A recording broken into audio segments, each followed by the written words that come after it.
Amigos, ¿cómo están? Bienvenidos a Radio Uruguay, bienvenidos a La Máquina de Pensar. ¿Cómo andan? Espero que anden bien.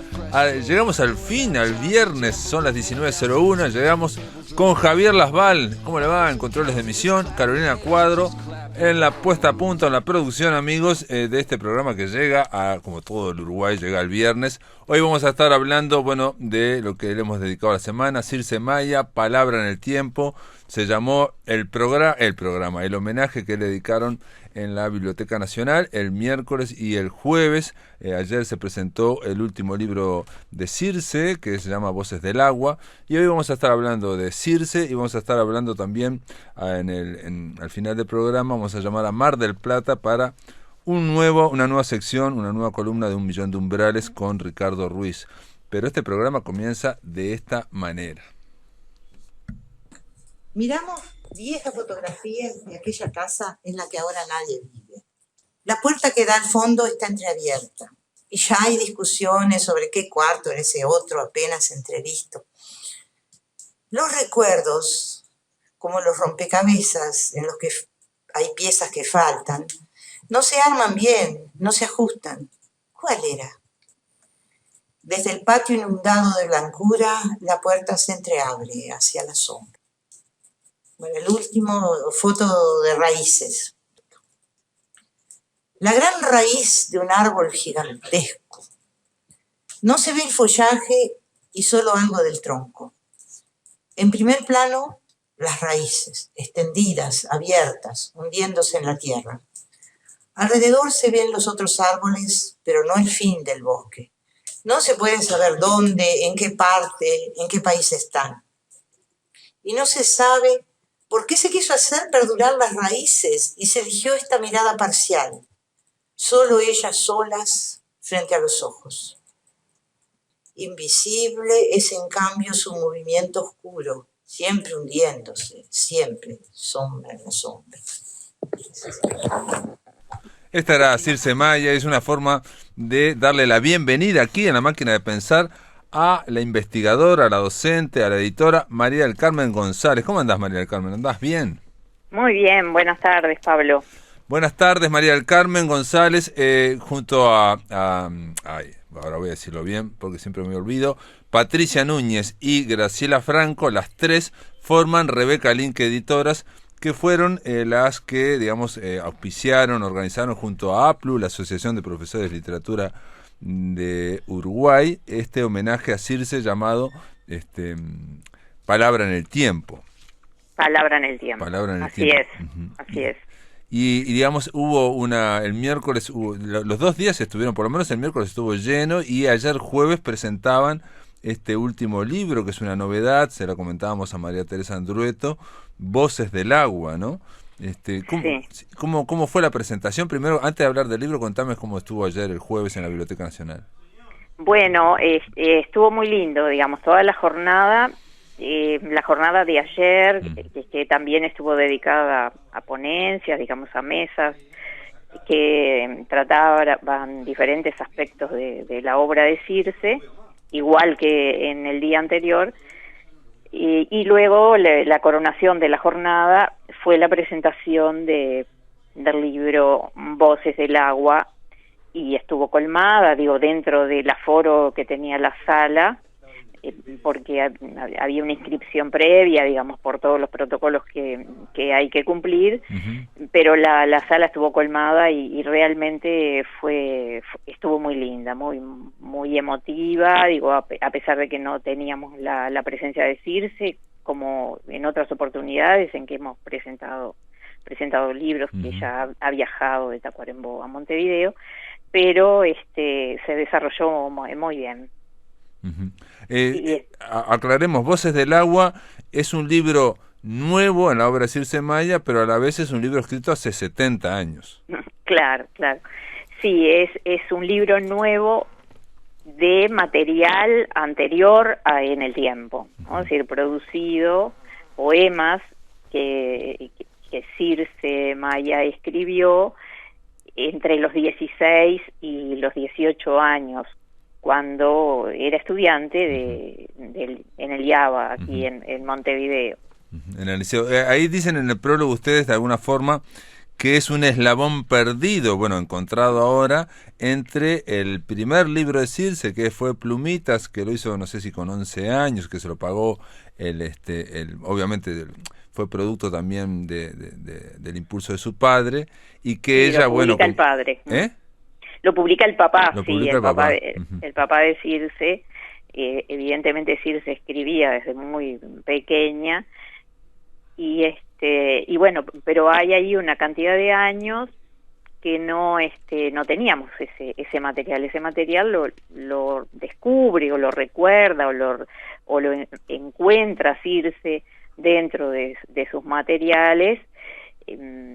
Corresponde básicamente a un cuaderno en el que ella fue asentando esos poemas, más otra escritura que también posee el cuaderno, y ella selecciona y hace un libro con una unidad, ¿no? Selecciona los poemas que tienen que ver con el agua, es decir, con los distintos aspectos del agua, de la contemplación del agua, y realmente quedó un libro unitario y un libro que bueno, que ya plantea varios aspectos de la poética posterior y madura de Circe.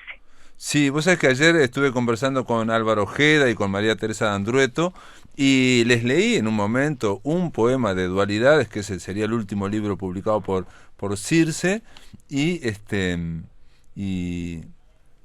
le leí también un poema de Voces del Agua, y ya estaba esa misma voz. Estamos hablando uno escrito con 16 o 18 años y otro ya ahora en el 2014 que salió, ¿no? Más o menos. Dualidades sí salió en el 2014, ¿no? O sea, el último. El último. Hay como un continuo, digamos. No diré de la precisión poética, ¿no? Pero digamos de los temas, de la misma visión. Sí, ayer conversábamos con otra investigadora que es Karina Blixen, que fue la que abrió las jornadas con su ponencia, y comentábamos, y también con otros profesores que estábamos allí, esa continuidad, esa línea de continuidad que hay en Circe desde el principio, ¿no? Es decir, hay una firmeza, hay una cierta convicción de hacia dónde va, es decir, hacia dónde quiere ir con su poesía, y esto es diferente en todos los poetas. A veces hay poetas que tienen grandes cambios en su evolución, y bueno, evidentemente también está en Circe esa evolución, esa precisión, como tú dices, en la búsqueda de esa voz que se encuentra en Dualidades, como comentábamos también con Luis Bravo, ¿no? Es decir, el último libro en el que, bueno, alcanza una cúspide impresionante, ¿no? En cuanto a esa precisión y esa convicción de ese tema, de lo que tú ahora abriste el programa justamente con poemas de Dualidades. De Dualidades, sí, que fueron grabados en el celular de la hija de Alicia Ferreira, la hija de Circe. No está muy bien el audio, pero queríamos ponerlo porque realmente ahí, bueno, lo que ella va diciendo, primero lo de interrogar la mirada, ¿no? O sea, está escribiendo un poema que es basado en una mirada, pero también interroga esa mirada. ¿Por qué? Interroga la mirada. ¿No? Es sí, esa interrogación filosófica que hay siempre en ella, ¿no? Digamos, ese cuestionar hasta la propia mirada, que no lo ve todo, ¿no? Claro.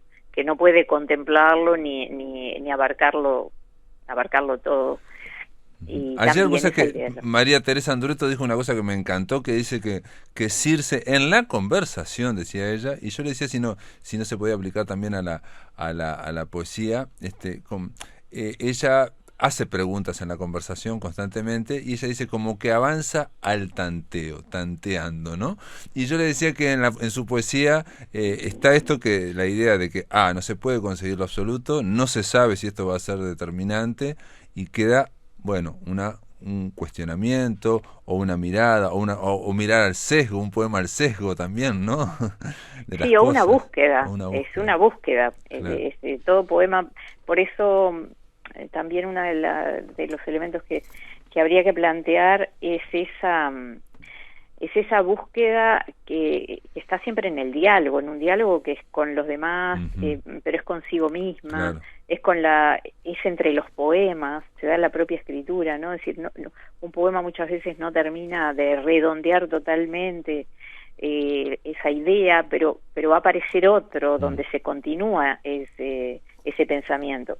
Y es muy cierto lo que dice María Teresa acerca de en el diálogo vivo, así con Circe, que muchas veces ella plantea algo y te hace una pregunta, le hace una pregunta al interlocutor, ¿no? Es decir, ¿qué te parece?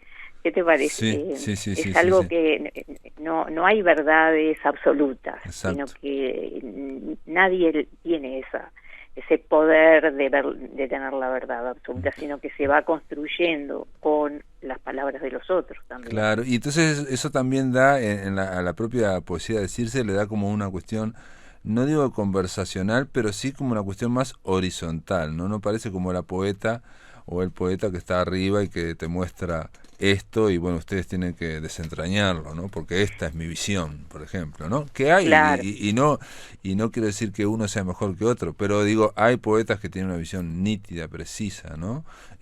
A veces provocadora o movilizadora, en fin. Sí, pero que parten de esa firmeza, de una certeza, de un yo que está convencido de determinada idea y la plantea. No, Circe tiene otra manera, otra forma, y eso se nota en la escritura misma, ¿no? En la propia, en las marcas textuales que hay allí, en las interrogaciones, en el uso de paréntesis, en el uso de guiones, de frases entre guiones que marcan inflexiones en el discurso. Sí, matices, se está matizando ella misma, por ejemplo, ¿no? Lo que está diciendo. Claro, ese discurso que proviene de ese yo lírico también está siempre matizado o cuestionado.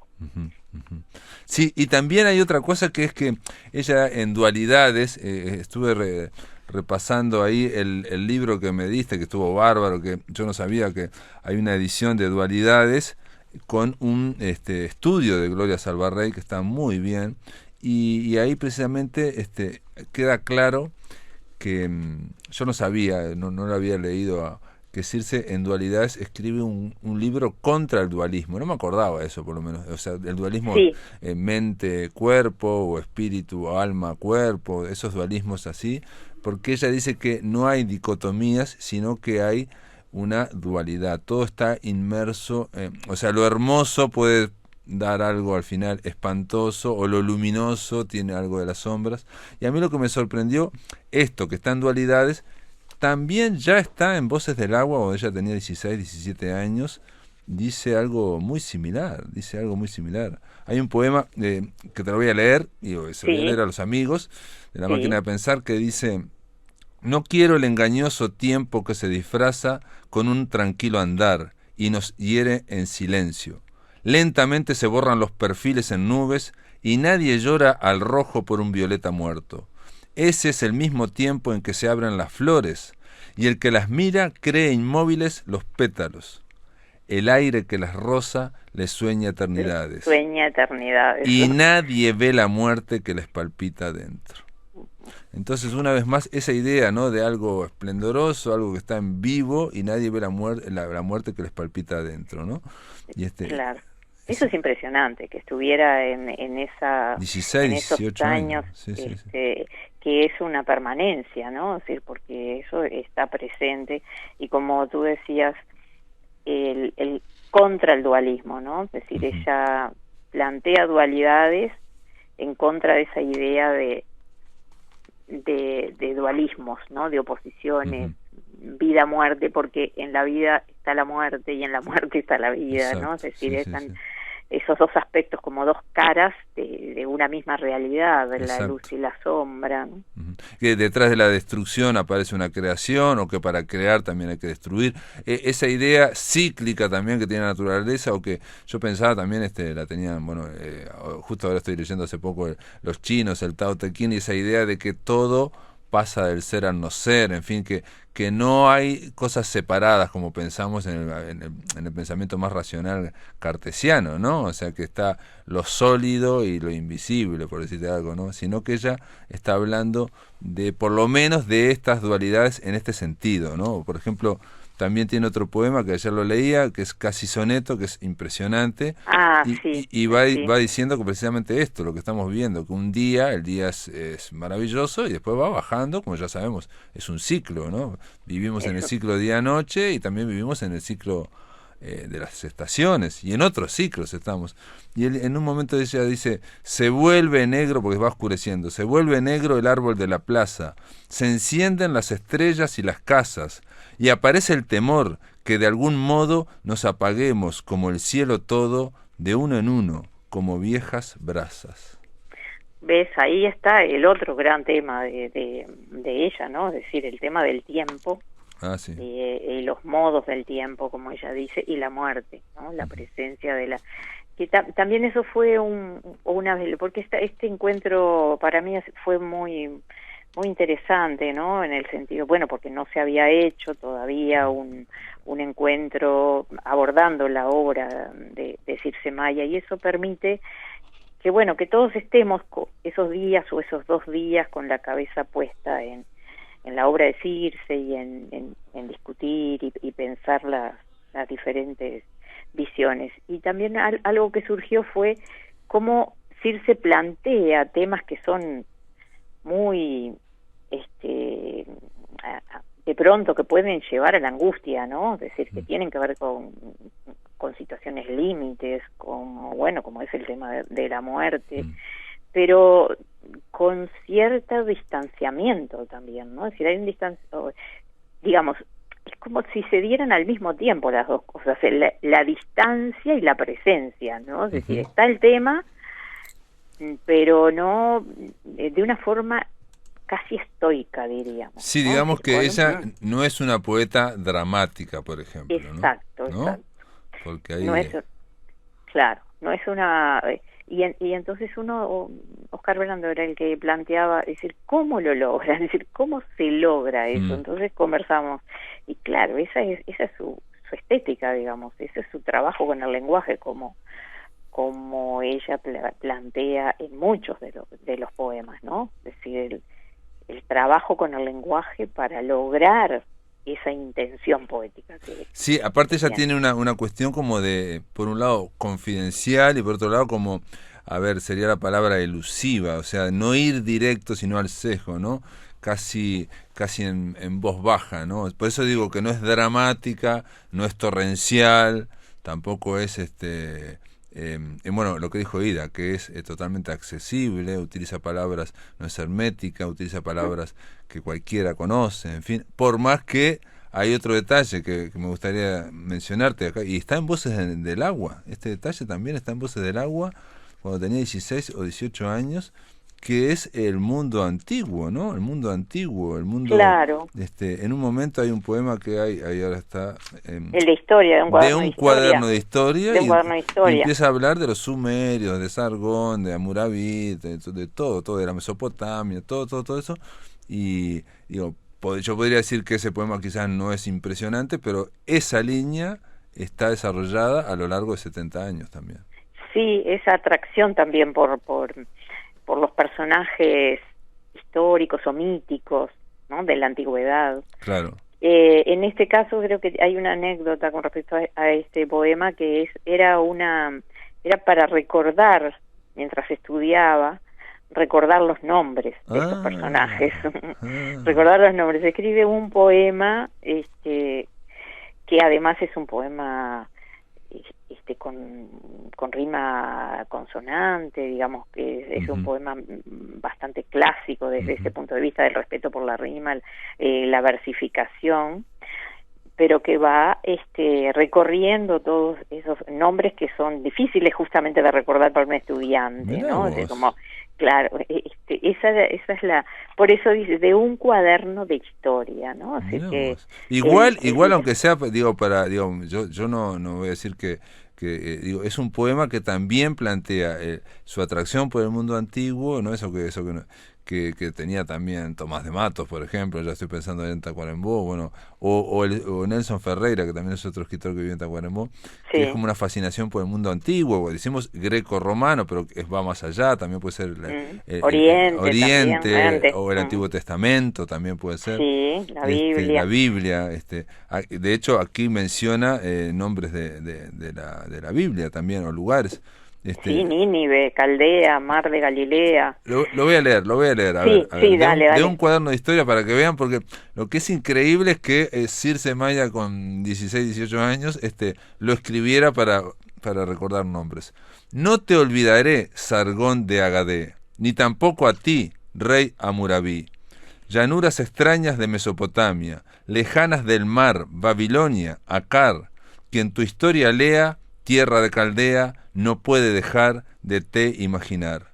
Montañas, desierto, cerca de Mar Muerto. Nínive, Caldea, mar de Galilea. En Lagash, un día, un hombre sufría de su sufrimiento, su nombre, su tiempo, su ciudad, su historia, no queda memoria.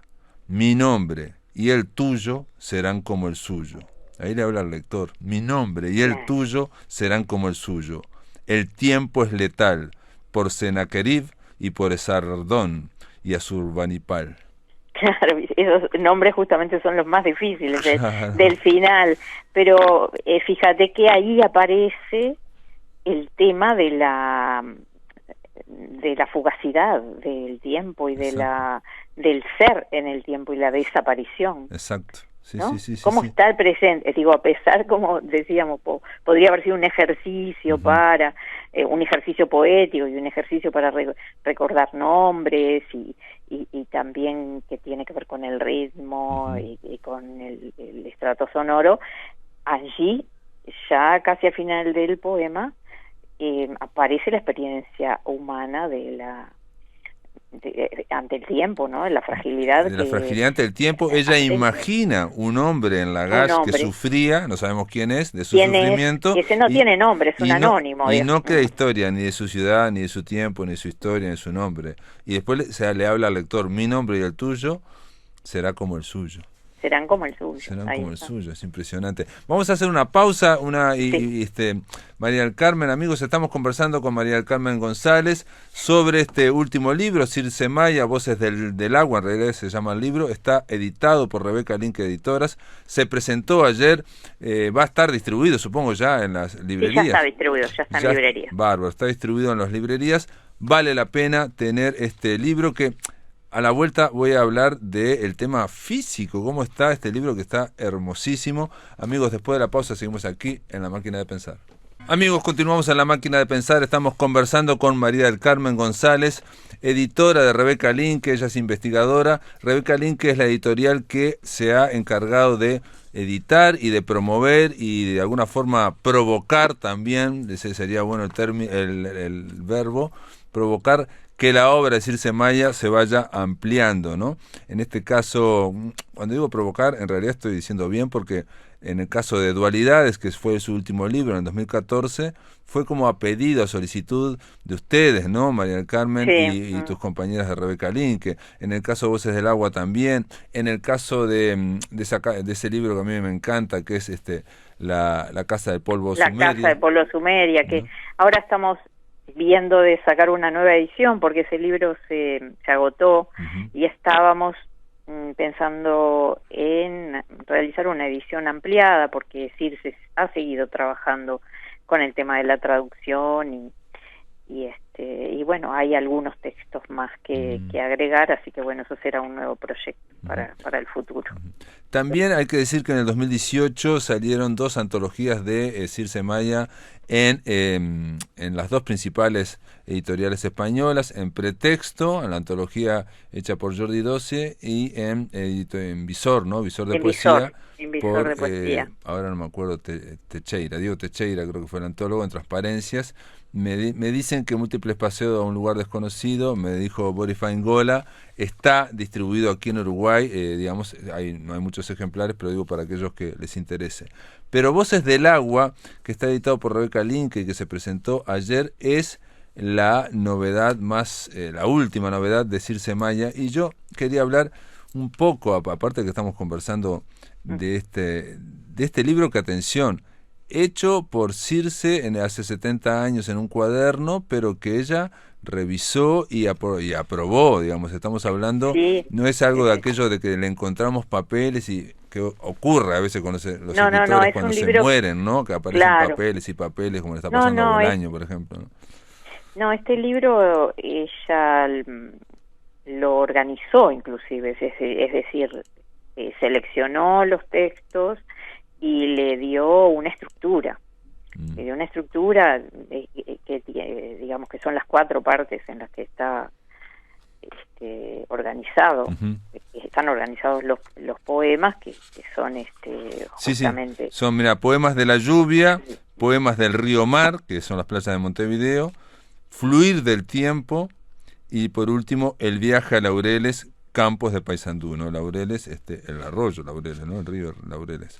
Claro, y que esto es también un elemento novedoso dentro de la poesía de Circe, porque, bueno, la poesía adulta, que generalmente tiene que ver con ella cuando ya vivía en Tacuarembó, ¿no? Claro. Digamos, y esto trae el recuerdo, digamos, es el Tacuarembó al que ella va a visitar desde Montevideo, ¿no? Es decir, ella vivía en Montevideo y pasaba algunas vacaciones en Tacuarembó, y son viajes a Tacuarembó, digamos, o a Paysandú, como en este caso, viajes al interior. Es decir, es otra mirada también. Sí, era otra Circe. En el prólogo, Circe escribe: 70 años nos separan de estos poemas escritos a mediados del siglo pasado, cuando cursaba secundaria en Montevideo, ¿no? Se trata, pues, de poemas de adolescencia, dice ella, con esa modestia que la caracteriza. ¿Por qué publicarlos ahora? Bueno, la idea surgió de una propuesta hecha por esta editorial, por Rebeca Linke, ¿no? Y entonces dice: al revisar un viejo cuaderno encontré estos poemas, ya que es ilegibles, noté en ellos el tema casi obsesivo del agua y del tiempo, y de esas obsesiones, ¿se deriva alguna estética? ¿Una estética del agua, tal vez?, pregunta Circe. No lo sé, pero recuerdo de aquellos lejanos tiempos que el descubrimiento del todo fluye de Heráclito fue muy revelador. Aquí está diciendo la idea también de Heráclito de que nadie se baña 2 veces en el mismo río y que el tiempo es un río, en fin, de que todo está en vivo cambio, ¿no? Claro, y ese es el descubrimiento al que ella alude, ¿no? Nos imaginamos una Circe jovencita, adolescente, estudiando, como decíamos ayer, estudiando en la biblioteca de Liaba, quizás, todos estos temas que luego, bueno, ella va a profundizar, porque de hecho se va a convertir en profesora de filosofía, ¿no? Digo, va a estudiar... Claro. Y los va a integrar en su poesía, ¿no? En su mirada, ¿no? O sea, el impacto de haber leído eso de Heráclito, por ejemplo. Esos filósofos, y esos filósofos del tiempo, ¿verdad? Esos filósofos del fluir del tiempo. Y la edición de Rebeca Linke, yo decía que es hermosa, es muy linda, porque no solamente es un librito azul, como porque es del agua, sino también porque tiene... pusieron manuscritos de la propia Circe, y vos sabés que yo me metí a ver la letra de Circe, estamos hablando de una letra de hace 70 años, y ver qué parte del poema era la que estaba escrita. Sí, rescatamos, como tuvimos acceso a ese cuaderno y a esos materiales, se nos ocurrió hacer una edición que rescatara también esa huella escrita, esa letra, algunas tachaduras, el repasado que ella hizo hoy en el presente, porque algunos estaban escritos en lápiz, casi borrados. Ella lo dice acá, ¿no? Es decir, casi ilegibles. Casi legibles. Esto fue un trabajo muy lindo también desde el punto de vista familiar, ¿no? Porque aquí intervienen Nira y Pilar, sus hijas, para ayudarla a transcribir esos poemas, para recordar aquello que estaba en el pasado, ¿no? Y traerlo hacia el presente, hacer un rescate.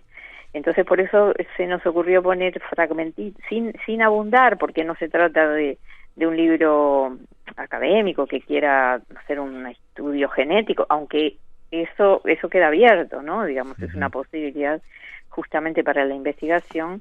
Esto es un libro para todos, un libro de difusión general, porque es una poesía además que me parece que es para todas las edades. Sin duda, sin duda. Para todas las otra edades. cosa que me faltó decir, pero aquí está, y reitero, entre los 16 y 18 años está prácticamente todo Circe, porque también en un momento habla de la biblioteca y también cita en un epígrafe el famoso poema de Quevedo, dice que escucho con mis ojos a los muertos, ¿no? Digamos, aquel poeta Quevedo está diciendo que con sus ojos escucha la voz de los muertos a través de los libros. A través de los libros. Claro, y ese es el poema, y ella va haciendo lo mismo también, y a la vez hace como esa cuestión borgiana de que el mundo es, que no solo de Borges, de que el mundo también, la naturaleza también es un libro, y ella termina diciendo, es también la biblioteca, en fin, pero termina diciendo, es la voz de la luz sobre las hojas de las palmeras, ¿no? Que también es otro libro, ¿no? Sí, este poema lo leyó Graciela Franco, mi compañera, o una de mis compañeras de la editorial, lo leyó en la presentación, y fue la que dijo que imaginaba Circe con la mirada en los libros, recorriendo las filas interminables, finas, negras hileras de palabras, y de todas hacían de voces graves, en el silencio hablan, pero finalmente también mirar hacia afuera, ¿no? Esa otra mirada, que ahí también está la dualidad, ¿no? Claro, sí, las ventanas. Es la voz en las ventanas, pero allá arriba, en las altas ventanas, da el sol y entra un susurro, un tintineo apenas. Es la voz de la luz sobre las hojas de las palmeras. Muy bien, impresionante. Circe Maya, Voces del Agua, este libro está en todas las librerías, amigos, distribuido. María del Carmen González, gracias por estar en La Máquina de Pensar, y bueno, y felicitaciones a las tres de Rebeca Linke, editoras, por esta tarea que han hecho ahora y que están haciendo, ¿no? Gracias. Bueno, muchísimas gracias a ti, Pablo, buenas noches. Buenas noches, un abrazo grande. Muy bien, hoy es viernes, no es lunes, pero Ricardo Ruiz está del otro lado, ya en Mar del Plata. ¿Cómo andás, Ricardo? ¿Andás bien? ¿Cómo estás, Pablo? Muy bien, no importa el día, acá estamos, eso es lo importante. Muy bien, a ver cuando baje ahí está, cuando planteaste para 1.000.000 de umbrales ya mismo una miniserie que se llama Devs, Devs, pero que la B o la V corta de Devs también podría ser una U, y Deus podría hacerse. Sí, estamos hablando de Devs, que significa desarrollos, sobre todo en la jerga informática. Y sí, es una miniserie dramática y de ciencia ficción, sobre todo ciencia ficción, que es lo que solemos tratar acá junto con el terror y la fantasía. Está creada, escrita y dirigida por Alex Garland, que se estrenó en marzo en la plataforma Hulu, que está en Estados Unidos, y luego también se pudo ver en el resto del mundo por HBO. Es una miniserie que ya está cerrada, son 8 episodios de 50 minutos aproximadamente. El elenco... Sí.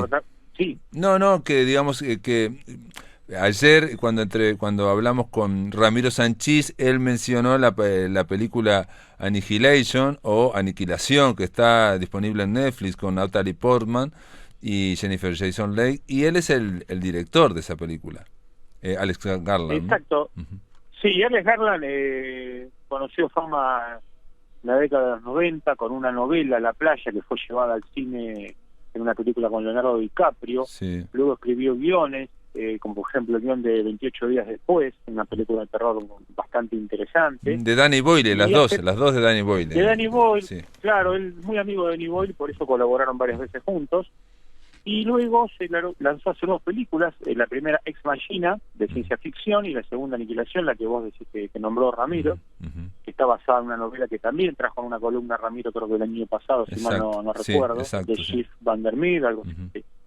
Y bueno, Garland es un nombre a tener en cuenta en la ciencia ficción moderna, viene permanentemente haciendo este tipo de propuesta de una ciencia ficción no tanto de space opera, sino de pensar, de reflexionar, más intelectual, lo que en algún momento por ahí hizo Ridley Scott. y que ahora tenemos referentes como Duncan Jones, que ya pasó por esta columna, o también podemos pensar en las películas de ciencia ficción de Christopher Nolan. Bueno, hay una generación de jóvenes directores y creadores que hacen este tipo de propuestas. En el caso de bueno, sí, el elenco está una actriz asiática, Yanoya Mizuno, de rasgos asiáticos, que es una actriz joven que ya estuvo en las otras películas de Garland. Después está Nick Offerman, que es un comediante muy conocido en Estados Unidos, acá hace un papel dramático. Sacha Grenier, bueno, un actor que siempre que hace de malo hay que ver la película porque realmente es muy, muy grande. Y también tenemos a Alison Pill, que recientemente ha trabajado también como coprotagonista en la serie Star Trek Picard.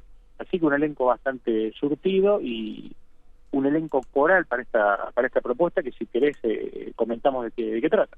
Dale. Yo estuve viéndola, pero no la terminé. O sea, puedo hablar de los 6 primeros episodios, pero me quedan 2. Falta un poquito. Dale. Bueno, lo principal, como dije, es el compromiso de este autor, de Garland, con el género. Más allá de mostrar una buena historia de ciencia ficción, explorar temas propios de la condición humana y de la existencia, ¿no? Muy trascendentales, incluso rozando lo místico, lo religioso de alguna manera. Bueno, se habla explícitamente como un nudo de toda esta miniserie, de si el universo hay libre albedrío o estamos determinados por una infinita cadena de causas y efectos. Exacto, sí, la predestinación va a ser uno de los temas principales que va a tocar esta serie, y la relación con la tecnología, sobre todo la informática, ¿no? Es una serie de mucho interés para los informáticos, por el tema de si la tecnología puede ir avanzando hasta desentrañar el misterio de la misma existencia del hombre y del universo en sí, ¿no? Y sobre todo, perdón, yo digo, vos que sos informático, yo me imaginé también el tema de la fascinación por una novedad que todavía no hemos logrado, digamos, asimilar, que es la computación cuántica, ¿no? Las computadoras cuánticas. Exacto, es una de esas series que nosotros miramos sabiendo que es ciencia ficción, pero que sin embargo nos deja un sabor, no diría amargo, ¿no? Pero esa sensación de que, y si es posible, y si puede ser, o si los avances van para este lado, no lo miramos como una ciencia ficción alocada, ¿no? Es como cuando hablamos varias veces que si ahora vemos una película de una pandemia, la vemos con cierto respeto, ¿no? Sí. Bueno, Black Mirror sería un caso, digamos, similar, pero en este caso, que parece más volado, digamos, aquellos que, yo no sé nada, pero lo poco que sé de computación cuántica, hace que cuando se desarrolle el universo de las computadoras que tenemos ahora, no va a tener nada que ver, ¿no? Exacto, es totalmente distinto. Esta serie está ambientada casi en un presente, no nos da a pensar que esté en un futuro, pero hay muchos avances tecnológicos de una gran corporación, que podemos pensar en Google, ¿no? Porque esa es un poco la idea, se nos muestra una gran corporación informática. Conocemos al excéntrico de dueño, ¿no? Que como todo informático surge de una cueva, por llamarlo así, y de golpe se ve como CEO de una empresa líder a nivel mundial, que son los casos que han pasado que conocemos, ¿no? Zuckerberg, por ejemplo, ¿no? Sí, ¿no? Zuckerberg, en su momento Bill Gates, Elon Musk también, bueno, todos en un momento un personaje le dice a este hombre que anda en un auto normal, como suelen ser también esos informáticos, o eran en aquella época, en los años 70, 80, en el Silicon Valley, dice, vos tenés más dinero que Dios, y andás en ese auto horrible. Claro, sí. Bueno, para contar un poco la trama, estamos hablando de esta empresa que se llama Amaya, ¿no? Que es el nombre de la hija desaparecida de este dueño de la empresa, de este CEO. Y en esa empresa trabaja Sergey, es un joven que le presenta una propuesta y es derivado para trabajar en una división ultra secreta dentro de esta empresa que se llama Devs, y el nombre de la miniserie, donde después de su primer día de trabajo él desaparece. Y su pareja, Lily, que tomará el protagónico de la miniserie a partir de este momento, tendrá que averiguar qué pasó porque desconfía de que realmente su novia haya desaparecido. Esto la va a llevar a, sin hacer muchos spoilers, ¿no?, a indagar en el misterio de la desaparición de su novio, y a su vez esto va a estar relacionado con lo que se hace dentro de Devs, ¿no?, que como nos imaginamos que pueden ser determinados departamentos de Google o de, Claro. no sé, de Facebook, es ultra secreto, ¿no?, y los que están ahí no pueden contar nada, como si fuera una especie de Área 51 estadounidense, ¿no?, un lugar Exacto. ultra secreto que solo los que están ahí conocen qué es lo que se hace, y que nosotros vamos vislumbrando muy de a poco, ¿no? La serie tiene un ritmo muy pausado, pero hay muchas secuencias de acción, no es una serie aburrida para nada, si bien tiene muchos parlamentos, muchos debates filosóficos, y muchos momentos donde la acción se frena para contarnos cosas en imágenes que luego nosotros, como si fuera un rompecabezas, tendríamos que unir, pero creo que tiene un ritmo, no sé qué te pareció vos, Pablo, lo que viste hasta ahora, tiene un ritmo bastante interesante. Sí, bueno, a mí me pareció, digo, tengo que decir que es interesante el argumento, esto de la computación cuántica, lo que se refiere básicamente a lo que yo sé, que no sé nada, es que la capacidad de las computadoras cuánticas produce una multiplicación increíble de la información. Entonces, por ejemplo, vos te podés plantear, como se plantea ahí, qué pasa si se puede hacer replicar todo el universo conocido, ¿no? O sea, con un sistema de computadoras cuánticas. Y bueno, a mí lo que me pareció es que quizás con menos episodios sería mejor. A veces ponen 8 y capaz que si hubiera sido 5. Sí, es posible. Yo creo que está bien para tratar estos temas, por ahí tiene algunas subtramas también. Creo que hoy día se está haciendo casi como que 8 es lo mínimo, ¿no? Algunas veces hemos hablado de las series que tenían 10 y podían tener 8. Eso también lo hemos visto. Hay que destacar, por lo menos lo que he visto, me pareció que el aspecto visual de toda la serie está muy bien bueno, hecho. sí, es muy bueno. Sin apelar a grandes efectos especiales, porque en realidad lo que tiene efectos especiales sería los que vemos en las pantallas de las computadoras, que son como una especie de imágenes en realidad virtual. Uh-huh. Pero luego, por ejemplo, tenemos muchas, casi no hay figuras curvas, ¿no? Vemos el lugar donde trabajan, este lugar de Devs, que es un edificio que hace recordar a la Meca, ¿no? Así cuadrado, como el lugar donde se peregrina, y tiene toda esa filosofía y referencias religiosas. Tiene referencias religiosas de todas las religiones, porque vos decís la Meca, pero yo pensé en esas torres también, aztecas también, ¿no? Sí. Digamos, de esas pirámides truncas, porque tiene una cuestión media piramidal, y también tiene... Bueno, Perdón, y ahí adentro tiene mucho oro y está recubierta por barras, lingotes de oro para aislarla. Entonces también, por un lado, es esa cuestión del Dios, y por otro lado, da la sensación, y ahí me parece que está muy bien puesta, del endiosamiento de la tecnología, ¿no? O sea, dentro de ese templo que hay. Exacto, un detalle más, la iluminación se da con unos aros de luz que parecen halos de santidad, ¿no? Claro. Hay varias tomas donde lo vemos al protagonista, y arriba esta luz, estos aros de luz redondos que le dan como si fuera un santo, ¿no? El halo de santidad. Sí. Y después hay muchas secuencias hechas en forma simétrica, ¿no? Un personaje a la izquierda de la pantalla, el otro a la derecha, justo en una línea intermedia. Uh-huh. Y también vemos escenas donde empezamos a pensar en esto de los múltiples universos, que un personaje hace varias cosas a la vez, o está con una taza de café y caminando con la computadora, todo en el mismo cuadro. No sabemos si eso es realidad o, bueno, hay que ver la serie para poder entenderlo, o es fantasía, pero se plantea mucho esto de los múltiples universos, ¿no? O de tomar decisiones distintas, y como bien decías vos, si estamos habilitados a tomar una decisión, o está todo escrito de antemano. Claro, ya sea por un dios o por un universo cuántico que nos gobierna. Exacto, o por si todo está determinado por un encadenamiento infinito de causas y efectos, en una especie también de multiverso. En un momento, digamos, el jefe de todos dice, acá no planteamos la idea de multiverso, pero planteamos la idea que tiene que... Porque claro, si hay muchos universos, ya obviamente se multiplica hacia la infinidad, digamos, esto que estamos planteando nosotros. Si hay libre albedrío o hay determinismo. Atención, que es una de las bases filosóficas de toda la vida del ser humano, ¿no? O sea, que trasciende la historia de Occidente, ¿no? Esa idea de si podemos decidir, si hay libre albedrío o estamos determinados por las causas del ambiente, la genética, por miles de causas.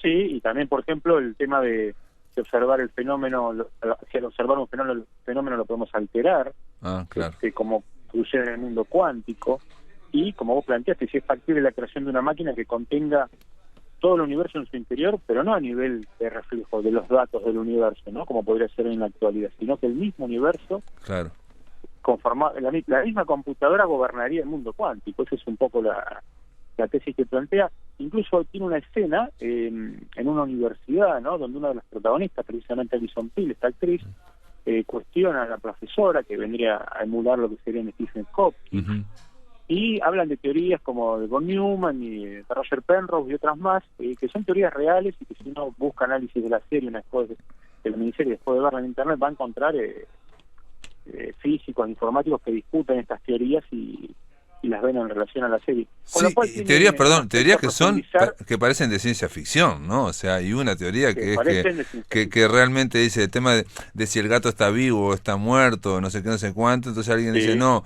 que el gato no se movió, que lo que cambió fue todo el universo, por ejemplo. Bueno, acá lo vemos en la serie con una rata viva y una rata muerta, también emulando eso. Pero son teorías que han elaborado científicos de reales, talla internacional. Entonces no estamos hablando de que también en algunos puntos se juntan con teorías de filósofos, ¿no? De filosofía hindú, oriental. Exacto. Así que es un caldo de cultivo que el que quiere después de la serie profundizar en eso lo puede hacer, y el que no se quedará con una historia muy interesante, muy cerrada, que no queda abierto como algunas otras series que hemos traído, que por ahí decimos en el último capítulo no te cierran, te dejan todo abierto, hay que esperar un año o no, saber, bueno. Terrible, sí, esto por lo menos Garland, yo le rescato a Garland que es todo muy prolijo, está todo bastante bien, muy bien actuado, muy bien el guión, se nota que hay mucha elaboración. Después podrán gustarnos más o menos, o discutiremos más o menos la teoría, o quizás al que no tenga atracción por la informática le resulte pesado, o bueno, eso ya estamos hablando de cuestión de gusto, ¿no? Pero sí le quiero reconocer este esfuerzo por tener una miniserie de ciencia ficción con mucha inteligencia y que da lugar al debate, que es algo que nos gusta siempre la ciencia ficción, ¿no? El quedarnos charlando de eso. Sí, yo pensé en un momento, y esto no es ningún spoiler, porque ¿qué pasa? Al tener en la computadora todos los datos del universo, de toda la historia de la humanidad, todo lo que es el planeta, entonces ellos pueden reproducir y ir hacia atrás, y lo que hacen es, reproducir la crucifixión de Cristo, por ejemplo, de Jesús, ¿no? Y entonces mirarla.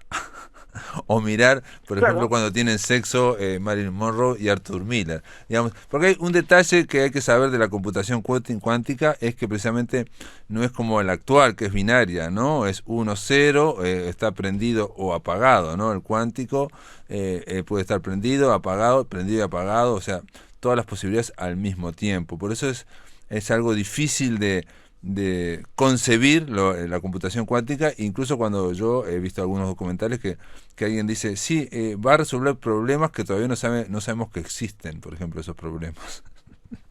Sí, y algo interesante que plantea la serie es que los programadores que están trabajando ahí en DELS y trabajando con esta computación cuántica no son una serie de villanos que están buscando dominar el mundo, ¿no? Sino que cada uno de ellos tiene sus propios problemas y sus propias razones para estar trabajando en eso y aceptarlo o no, lo cual es muy interesante porque lleva a dilemas incluso morales, ¿no? De por qué están trabajando en eso y qué quieren lograr con eso. Si es posible saber todo el pasado y todo el futuro, qué poder tienen en las manos para hacer qué cosa, ¿no? Vamos a ver que cada uno va a tener un destino distinto y una decisión distinta y una idea distinta sobre lo que se hace en DELS. Sí, en el primer capítulo, y esto no es ningún spoiler, simplemente en el primer episodio aparece algo que es eso, vos trabajás en Google, trabajás en Facebook, entonces vos te ascienden a un lugar que es el caldo, digamos, de investigación más grande, ¿no? Y entonces el muchacho es ascendido y yo pensaba, no sabes para qué, simplemente ahí está el ego humano, ¿no? O sea, me asciende. Y eso pasa con los científicos, con todo, ¿no? No sé si se cuestionan todo, porque el tema es que para vos, como personalmente, para tu personalidad, lograste una cosa que 10.000 personas no lo logran. Entonces entras en la élite, que es como si fuera realmente una élite súper sofisticada, ¿no? Ni siquiera le dicen qué trabajo va a hacer, le dicen que ya se va a dar cuenta solo. Es increíble, eso es en el primer episodio. Dice, ¿y qué tengo que hacer? Dice, vos miralo, tomate tu tiempo y ya te vas a dar cuenta de qué estamos tratando. Es impresionante, ni siquiera sabe lo que va a hacer, pero está desesperado obviamente por hacerlo, sobre todo por el prestigio interno, ¿no? Interior, psíquico.